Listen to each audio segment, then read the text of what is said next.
Shalom. I want to give all praise and glory unto Yahweh, Ba'ashem, Yahawashi, Ba'ashem, Ha-Rakah, Quadash. I want to give double honors to the elder apostles of Great Millstone for teaching us this truth. And I also want to acknowledge all the Akyam who are pushing this truth with sincerity. All right, so I'm going to start off in Isaiah 11. And it's Isaiah 11:1. It reads, "And there shall come forth a rod out of the stem of Jesse, and a branch shall grow out of his roots." All right, so the rod that it's talking about here is Yahawashi. And just to prove that and edify, we'll go to Matthew chapter 1, verse 1. And it basically goes through the whole genealogy of Yahawashi. All right, so let me see, where is it at? If you look at verse 6, it says, "And Jesse begat David the king, and David the king begat Solomon of her that had been the wife of Urias." So if you jump down all the way to 16, it says, "And Jacob begat Joseph the husband of Mary, of whom was born Yahawashi, who is called Christ." All right, so that's just the genealogy. But we'll go back to Isaiah and 11:1, and it says that, and there shall come forth a rod out of the stem of Jesse, and a branch shall grow out of his roots. And the spirit of Yahweh shall rest upon him, and the spirit of his wisdom and understanding, and the spirit of counsel and might, and the spirit of knowledge and the fear of Yahweh. And then we're going to go to Isaiah 42:1 for a quick precept. It says, "Behold, my servant whom I uphold, mine elect, in whom my soul delighteth. I have put my spirit upon him. He shall bring forth judgment to the Gentiles." And this Gentiles is dealing with the Gentiles of Israel, because Israelites are Gentiles when they're not practicing the truth. That's why they have to be judged righteously. All right, so his elect is who delights Yahweh. That's how he's delighted with his elect. And why? It's because we're out here pushing this truth, the hopeful elect. So really quick, let's just go to Corinthians really fast so we can edify. So you know that it's talking about Israelite Gentiles. It says in 12:1, "Now concerning the spiritual gifts, brethren, I would not have you ignorant. Ye know that ye were Gentiles, carried away unto these dumb idols, even as you were led." All right, 1 Corinthians 12:1 and 2 is what I just read. And that's just to prove that the Israelites are the Gentiles that are referred to in Isaiah 11. It's no other nation but Israel, okay? And then it says, reading on, and this is verse 3, "And shall make him of quick understanding in the fear of Yahweh. He shall not judge after the sight of his eyes, neither reprove after the hearing of his ears." All right. So quick understanding means, Yahweh gives his elect quick understanding with this truth. If you're a wicked person, you're going to stumble. If you're an Edomite, if you're a Moabite, if you're of any other nation aside from the tribe of Israel, then you're going to stumble on this truth. You're not going to get understanding. All right. And it's going to confound you. And you're going to be misled, like modern day Christianity. It's got all kinds of nations in it. It's a universal thing. And they're all learning from the serpent, the Edomite. They don't have the understanding of the scriptures. They have a false wine that they're drunk off of. All right, so let me see. What was I gonna think? In Daniel is where it talks about the wicked. Daniel 12, maybe 9.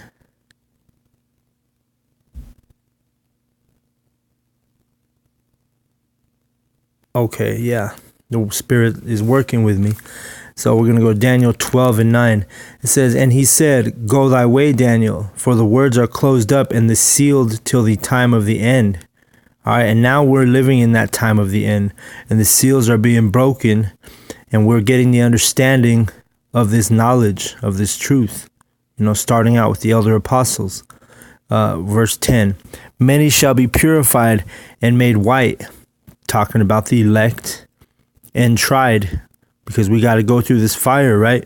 When we are in this truth, when you have wisdom, you become vexed in this normal days of society, because you know what's wicked, you know what's righteous, and you see all the wickedness that happens on this earth, and it irritates you. "But the wicked shall do wickedly, and none of the wicked shall understand, but the wise shall understand."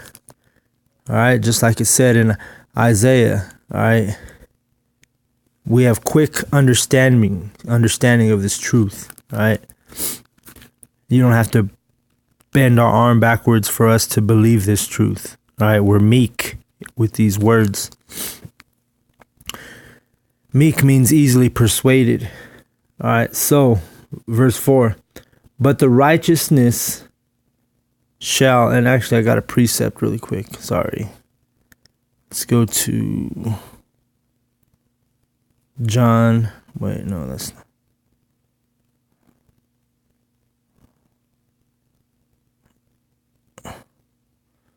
Let me see. Bear with me. John 7 and 24. And it says, "Judge not according to the appearance, but judge righteous judgment." All right. So, in your Christian, so-called Christian churches, the people that get to sit up front, the people that get treated the best are the people who are dressed the nicest, who have the most money, who gives the higher tithes. The more money they're donating to the church, to the false church. And, that's not how Yahawashi works. And that's not how the elect should work.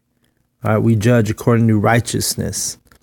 All right, so we see a man walking around without a beard, and he inquires about this truth. We have to let him know the truth, right? We can't say, "Oh, you're gonna be just fine with your shaved face." No, you gotta reprimand the brother. You gotta tell him, "Hey, you need to grow out your beard. It's a law." So that's appearance, right? Yahawashi, he was able to judge righteously according to the laws and the commandments and statutes, because he knew the laws and commandments and statutes. All right. So let me see, Isaiah 11 and 1. Go back there. Now we're on verse 4. "But with righteousness shall he judge the poor, and reprove with equity for the meek of the earth. And he shall smite the earth with the rod of his mouth, and with the breath of his lips shall he slay the wicked." All right, and that's what we do when we're out there pushing this truth on the street corners. These words, slaying the wicked, because it condemns the Edomite. All right, they never realized that they were the wicked until you name the beast, until you reveal the son of perdition. Because just like our people are asleep, these Edomites, they don't know the Bible. They don't know who they are according to the Bible until you tell them. You slay the wicked. Precept really quick. We'll go to Psalms 2 and 9. It says, well, let's start at 8. Ask of me, and I shall give thee the heathen for thine inheritance, and the uttermost parts of the earth for thy possession. Meaning the heathen is another word for nations. So this means the nations are going to be our inheritance. They're going to be our slaves. All right. Right now, Israel is oppressed in society more so than any other nation. But it's going to the rest of the heathen are going to be our inheritance and our possession, like it says in verse 8. It says, "Thou shalt break them with a rod of iron. Thou shalt dash them in pieces like the potter's vessel." All right. And what did we just read in verse 4 in Isaiah 11:4? It said, "He shall smite the earth with the rod of his mouth, and with the breath of his lips shall he slay the wicked." All right. So just like Yahawashi slayed the wicked with his words, same thing we're doing. All right. We'll go back to Isaiah 11. Now we're on verse 5. "The righteous shall be the girdle of his loins, and the faithfulness of the girdle of his reins. The wolf shall dwell with the lamb, and the leopard shall lie down with the kid." And a kid is not speaking about a child, a human child. It's actually speaking, they call goats kids, all right, when they're small. So a kid is referring to an animal. "And the calf and the young lion and the fatling together, and a little child shall lead them." All right. So, during this second coming and after the destruction and after the nation of Israel is delivered, the 1/3 of Israel, along with the elect, who are 144,000 strong, this is talking about heaven on earth. All right. You're not going to have the animals are going to dwell together in peace. All right. So we'll just quote a quick precept. Isaiah 65:25. And just backs it up. "The wolf and the lamb shall feed together, and the lion shall eat straw like the bullock, and dust shall be the serpent's meat. They shall not hurt nor destroy in all my holy mountain, saith Yahweh." All right. So we bounce around because you're supposed to read this Bible precept upon precept. All right. And get better understanding doing it that way. So now I'm going to jump to Hosea 2:18 and give you more understanding. It says, "And in that day will I make a covenant for them with the beasts of the field, and with the fowls of heaven, and with the creeping things of the ground. And I will break the bow and the sword and the battle out of the earth, and will make them to lie down safely." All right, so there's not going to be no war, and these animals are going to be living in harmony together. All right, that's how you know when true Zion or Jerusalem or Israel, when we're ruling, that's when because all of the animals are going to live together peacefully, and you won't see war again. All right, proving that the Israelites, or actually they're called Israelis, the fake Jews living in Israel now, are just that, fake. All right. Go back to Isaiah 11. It says, and we're going to read on at 7. "And the cow and the bear shall feed, their young ones shall lie down together, and the lion shall eat straw like the ox." Showing you more harmony with the animals. All right. "And the sucking child shall play on the hole of the asp." And an asp is actually it's a serpent. It's a snake. All right. "And the weaned child shall put his hand on the cockatrice den." And a cockatrice is actually a mythical creature, but it has. I actually don't have all the understanding on that word, but when I looked it up and researched it, it said it was a mythical creature it's a serpent with the head of a rooster. So I don't have the full understanding on that verse. Okay, verse 9. They shall not hurt nor destroy in all my holy mountain, for the earth shall be full of knowledge of Yahweh as the waters cover the sea. All right. And in that day there shall be a root of Jesse, which shall stand for an ensign of the people.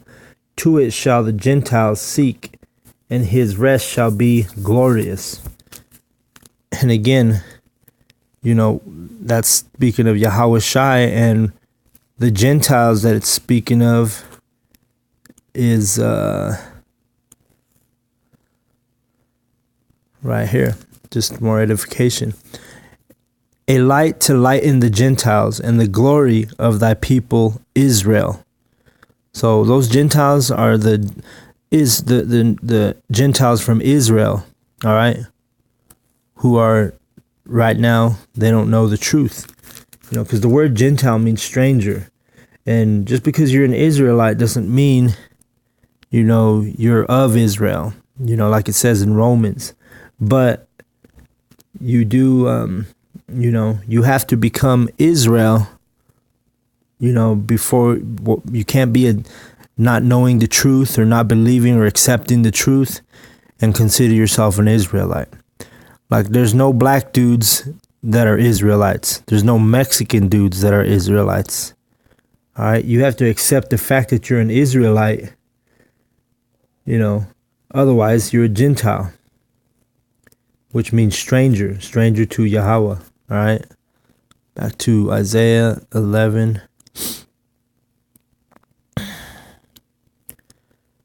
And let's see, verse 9. They shall not hurt nor destroy in all my holy mountain. Meaning that's his government, really, is what that's speaking of. The word mountain is a parable for government. For the earth shall be full of the knowledge of Yahweh as the waters cover the sea. And in that day there shall be a root of Jesse, which is speaking of Yahawashi, which shall stand for an ensign of the people. To it shall the Gentiles seek, and his rest shall be glorious. All right, and we just brought out that understanding on what Gentiles it's speaking of in Luke. We just brought it out of Luke 2:32, who are the Israelite Gentiles. And it shall come to pass in that day that Yahweh shall set his hand the second time to recover the remnant of his people, which shall be left from Assyria and from Egypt and from Pathros and from Cush and from Elam and from Shinar and from Hamath and from the islands of the sea. All right. So really quick, I want to go to, because it's speaking about a remnant of his people. And why is there a remnant of people in all those different nations? And this is why. Verse 3, Deuteronomy 30:3. Then Yahweh, then Elohim, thy power, will turn thy captivity and have compassion upon thee, and will return and gather thee from all the nations whither Yahweh, thy power, hath scattered thee.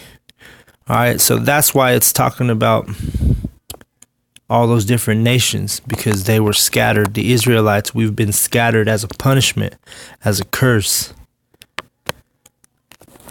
So literally we're scattered among all nations, and that's why he says blessed all the nations. He's not talking about all the heathen, he's talking about the Israelites who are in all the nations. All right. And he shall set up an ensign for the nations and shall assemble the outcasts of Israel. All right, and who are the outcasts of Israel? The Gentiles, who are Israelites, who don't know the truth, right? And gathered is the dispersed of Judah from the four corners of the earth. All right, so dispersed means scattered, all right? So there's Judites who are scattered. These people are going to come to the knowledge of the truth. They're going to realize that they're not black dudes. They're going to realize they're Israelites. They're going to realize they're not Mexicans. They're going to realize they're Israelites. When it says Ephraim, it's dealing with the northern kingdom, all right, which covers all of the tribes, not just Ephraim, but this just Judah. It speaks about Levi and Benjamin also, and Ephraim speaks about all the 9 northern kingdom tribes, predominantly Hispanic, and Latin tribes. All right, so now we're on verse 13. The envy also of Ephraim shall depart, and the adversaries of Judah shall be cut off. Ephraim shall not envy Judah, and Judah shall not vex Ephraim. All right, and you see this today. I saw a girl, a Northern Kingdom girl, post something on social media. She said, her words were, I was out, and why are all these black girls hating on me? She said in her post. And, it's a sad thing. Because why? Because we have the truth. We know those are your people. But meanwhile, you have, Northern Kingdom. This girl in particular was a so-called Mexican posting about, that black girls were hating on her. And why? Because our people are destroyed for lack of knowledge. They don't even know that those are your brethren, your sisters, okay? Instead, she's causing more division. And where she learned that from? She was taught that by the so-called white man. The so-called white man divided Israel in these modern times, all right? He doesn't let you know those are your sisters, all right? But this is the example. It says, the envy also of Ephraim shall depart, and the adversaries of Judah. Ephraim, that girl was from Issachar, the tribe of Issachar. And like I said earlier, Ephraim is representing Issachar in this verse because he's talking about northern and southern kingdom Israel. Judah being southern kingdom, lead tribe of southern kingdom. Ephraim being northern kingdom, lead tribe of northern kingdom. All right, who are the so-called Puerto Ricans. And then moving on to verse 14. Well, actually, you know what? I got a couple precepts first. So we're going to go to Hosea 1. But see, if you ain't in this truth and you see a post like that, you're either going to be part of the division, you're going to encourage it, or you're going to be in the dark, man. You don't know who your people are. You're going to jump in and talk shit about your own people. But that's why this truth, the more knowledge you have, the more vexation that will come with the knowledge. All right. That's why it says oppression maketh the wise man angry, because we know the truth. That's not going to offend nobody if you don't know the truth, Hosea 1 and 11 is a precept. It says, then shall, on the bottom of the screen, then shall the children of Judah and the children of Israel be gathered together and appoint themselves one head, and they shall come up out of the land, for great shall be the day of Jezreel. And that one head is going to be Yahawashi, all right, out of the tribe of Judah. But now it's saying Judah and the children of Israel, meaning Ephraim, meaning the lead tribe of Israel was Ephraim. All right, northern kingdom Israel. So I know it's confusing a little bit, but that's why you got to be diligent, learn this truth, Okay, and then the other precept I'm going to bring out is in Jeremiah. We're going to go to Jeremiah 3 and verse 18.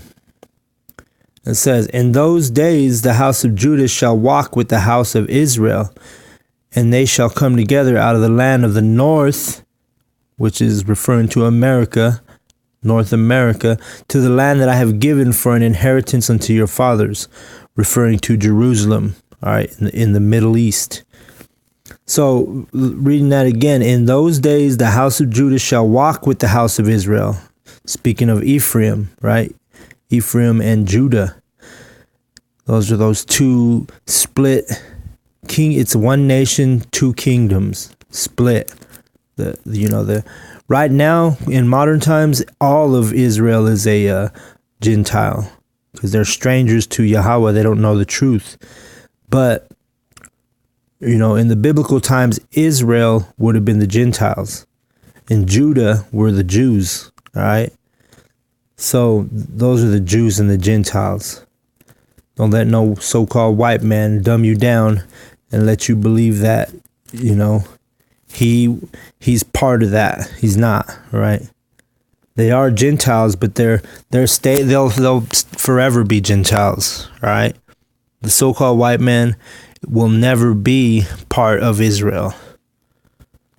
And if you have some otherwise opinions or something, then back it up with the scripture, because there's no verse in the Holy Bible that puts the so-called white man as an Israelite or a Gentile that is going to be delivered in the day of Jezreel. All right. And actually, I should say the day of wrath, not Jezreel, because that's after the fact. But, just like that girl who posted that, she doesn't know these secrets, right? These are mysteries to a person like her. She's causing division, posting that, when she made that post. And she's a very good looking Issachar woman. And she was, basically it's foolish to watch these women and see their posts and read what they say, because it shows you their mindset. It shows you how destroyed our people are. And that's why it's oppressing and sad for someone in this truth. All right. But we know what their future holds. It's going to be a missile to their ass. All right. So let me see. Going back to, I meant to go to Isaiah 11. And jumping down to, where do we leave off? 14. But they shall fly upon the shoulders of the Philistines toward the west, and they shall spoil them of the east together, and they shall lay their hand upon Edom and Moab, meaning the so-called whites and the so-called Chinese. We're going to put our hands on them. And the children of Ammon shall obey them. All right. So literally, that's what you're going to have. You're going to have those heathen. Remember we brought out in Psalms earlier? Let's go back to it real quick. Psalms 2 and 8. And it says, ask of me, and I shall give the heathen, meaning the other nations, for thine inheritance, and the uttermost parts of the earth for thy possession. All right, those heathen are going to be our slaves and our handmaids and our servants, okay? And it's all the will of Yahweh, This is biblical prophecy will come to pass. All right, I'm going to go back to, I just wanted to make that point, Isaiah 11, and we're going to go to 15 this time. We're at 15. And Yahweh shall utterly destroy the tongue of the Egyptian sea, and with his mighty wind shall he shake his hand over the river, and shall smite it in the seven streams, and make men go over dry shod. All right, so meaning Israel is going to be the nation, the dominant superpower on the planet Earth in the kingdom of heaven. All right, and verse 16. And there shall be an highway for the remnant of his people, which shall be left from Assyria, like as it was to Israel in the day that he came out of the land of Egypt. All right, so, and that's referring to just like when Exodus, when Moses split the Red Sea, all right, and the Israelites were able to escape Egypt. So we'll go to 14, start at 26. And the Lord said unto Moses, stretch out thine hand over the sea, and the waters may come up again upon the Egyptians, upon their chariots, and upon their horsemen. And Moses stretched forth his hand over the sea, and the sea returned to its strength when the morning appeared, and the Egyptians fled against it, and the Lord overthrew the Egyptians in the midst of the sea. So the Egyptians were running on that dry ground with their chariots, and then when Moses stretched forth his hand, he basically closed the waters and destroyed the Egyptian who were pursuing the Israelites. Verse 28. And the waters returned and covered the chariots and the horsemen and all the host of Pharaoh that came into the sea after them. There remained not so much as one of them. But the children of Israel walked upon dry land in the midst of the sea, and the waters were a wall unto them on their right hand and on their left. All right.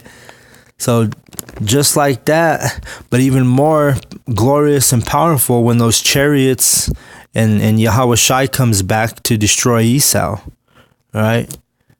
You know, this is why we're going to be able to rule the heathen nations, and they're going to be our servants and handmaids, you know, and they're going to be our inheritance, like it said in Psalms verse 2 and 8.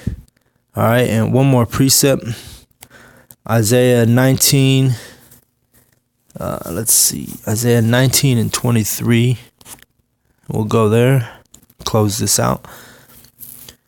In that day there shall be a highway out of Egypt to Assyria, and the Assyrian shall come into Egypt, and the Egyptian into Assyria, and the Egyptians shall serve with the Assyrians.